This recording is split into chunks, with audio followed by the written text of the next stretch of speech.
Hello everyone and welcome to my first part of the 900D Elite build log. Right now what I'm doing is going to be taking apart the case because I'm going to get it powder coated. And so I just like to show you guys around the case and just a few points that you have to do if you want to take the case apart. Corsair made it really simple actually on this case to take apart. There's a lot of screws and not as many pop rivets as there were say on the 800D, which makes it a very, easier, I guess you could say. It's easier to take apart.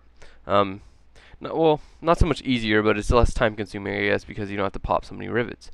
The whole back bezel actually just comes right off just with screws. It's just screwed on.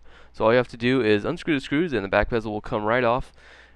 So now we have the back bezel off, but what I want to do is also take off the I/O plate on the back. So in order to do that, that's what has the most rivets. It's just riveted in, it's not screwed in at all. So you will have to pop the rivets out on the I/O shield, but we will get to that in a second. So here you can see the back bezel is completely off now. The motherboard actually extends back past the frame of the case, and you can see it also attaches to the back of the bezel too as well. So there's a couple screws on the back of the bezel that you have to unscrew that are actually attached directly to the motherboard in order to take that off as well. They're very tiny screws, and they're all different. There's a lot of different kinds of screws, but just keep it organized and keep your screws together, and you shouldn't have a problem losing any or having a problem putting them back in. And what I like to do to organize all the screws and parts is I get a plastic baggie and put all your screws of the same type in one bag and then label it with a Sharpie marker, just right on the bag, back bezel screws. And that's what I did for a lot of this, and it really helped out. And you can see me here popping the rivets actually on the back of the I/O plate now. And to pop a rivet, all you got to do is get a drill, get a 1/8 inch drill bit, which I have on there right now on the drill, and just put a little bit of pressure on the back of the rivet.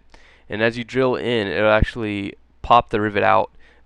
As you can see there, it just pops right out, and you do get a little bit of the rivet stuck on the bit. And to take that off, all you gotta do is get some pliers, put the drill in reverse, clamp on down on the pop rivet, and the little piece will come right off.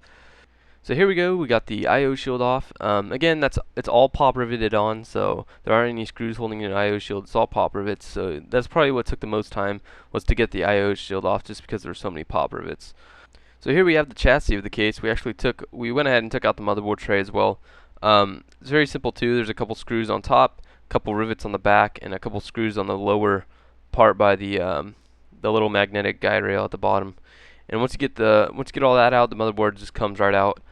Okay, now the pieces that I want to get powder coated are ready for powder coat. We got the motherboard tray, the back I/O, the little rails for our bracket on our radiator at the bottom, and we got 2 hard drive cages because that's easy to do. I didn't have to do any work with those.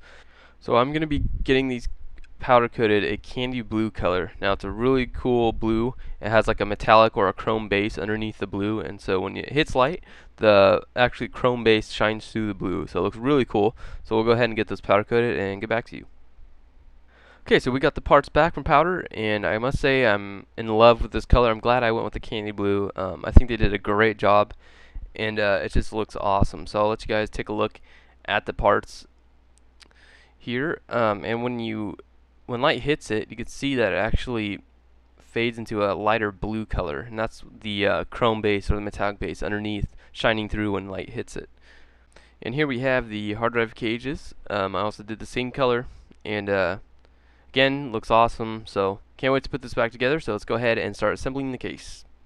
So here I have the bottom radiator bracket installed, and you can tell I'm going with a black and blue theme color scheme, and I really like this color scheme. I think it's looking great, so we'll go ahead and get back to work.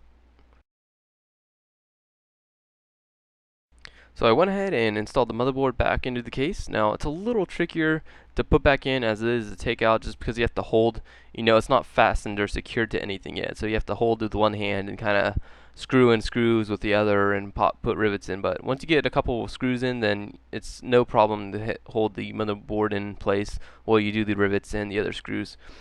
So I kind of got a little carried away, and I went ahead and just assembled the rest of the case back together again. And this is what I got. So really happy again with the color. I really like the black and blue together. I think it looks really cool. So what we'll do now is actually continue with the build, but I just want to say that I didn't show the components that I'm actually using in the computer because a lot of the components are actually from my 800D, and I'm upgrading from my 800D to my 900D right here.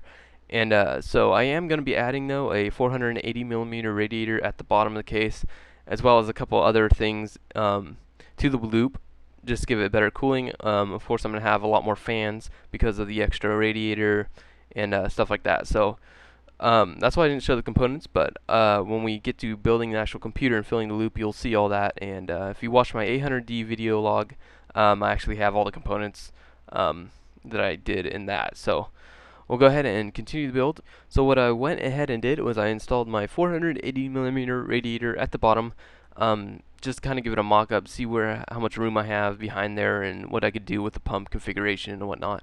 But I also have the fans on there as well. As they're Gelid Gamer UV Blue Wing fans, my favorite fans. And I also installed the reservoir on there as well. And right now it's just kind of a mock-up, so I don't have any of the cable management nice or anything. But what I will be using are a lot of extensions and splitters, so I could hook up all these fans. I'll have about 8 fans to one fan controller. And you can easily do that with a splitter. And I'll show you guys how I do that as well later on in the video. So here I went ahead and installed my 360mm radiator at the top, as well as the 120mm at the rear. Now I don't want to put the fan on my 120mm yet because I want to make sure there's enough clearance for me to install my motherboard in to the rear I/O, just in case there's a clearance issue with the fan in the way. I don't want to have that fan there, so I'm going to wait to put the fan on that. But for right now, that's what we have, and we'll continue to do the build. So here I installed the motherboard. Now this is a little too far of what I wanted to show you guys. I really just wanted to stress, me putting the case back together and seeing how it looks. But I decided to go a little bit further because it's been such a long time since I made a video.